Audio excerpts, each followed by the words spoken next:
შენი ნაწლავები თუ გზაში არ ვახეტიო. შენ განახე. სისტემიდო მიახლოვდა უკვე.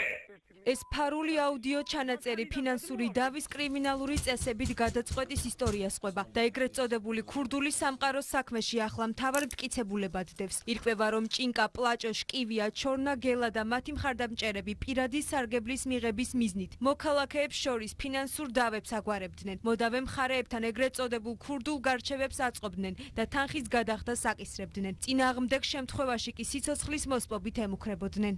მიადე კი დამიტენა გადასახდები რაც აკავს გადაიხადეთ ხო იმის ოჯახის ყველა წევრი მომ დათაბად ქვეყნის მასშტაბით ჩატარებული მასშტაბური სპეცოპერაციის შედეგად სამართალდამცველებმა ეგრეთ წოდებულ ქურდულ სამყაროსთან კავშირში მყოფი 30 პირი დააკავეს. მოსამართლის განჩინების საფუძველზე მოპოვებულ აუდიო ჩანაწერებში ისმის, რომ თენგიზ ხოფერია მეტსახელად ჭინკა თანხის დროულად გადახდას ითხოვს. შენ ვაშტაბობა. სადღაც აქტივებში, სადღაც ომში და რაღაცებში გამოიგებს.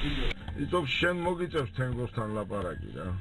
თენგიზ ხოფერიას და თორნიკე კალერჯიას ბრალი დაუსწრებლად წარედგინათ. საქმის დეტალებზე კრიმინალური პოლიციის დეპარტამენტის ხელმძღვანელმა ისაუბრა და თქვა, რომ კრიმინალთან ბრძოლაში უწყება უკომპრომისოა.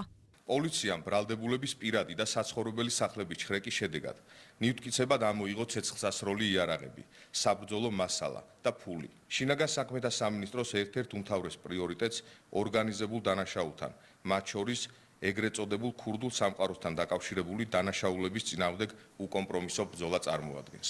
ბრალდებულთა ადვოკატების ნაწილი ჯერ საქმის მასალებს ეცნობა და დეტალებზე ვერ საუბრობს. ნაწილი კი ამბობს, რომ დაკავებულები ბრალს არ აღიარებენ. ბრალდებულს შევხვდი, გამომძიებელთან ერთად ბრალი დარედგინა, თუმცა მეტი ინფორმაცია სამწუხაროდ არ გამაჩნია აბსოლუტურად. ბრალდებულთან ქონდა გასაუბრება საქმესთან დაკავშირებით ვისაუბრეთ და წარდგენილ ბრალს არ აღიარებს.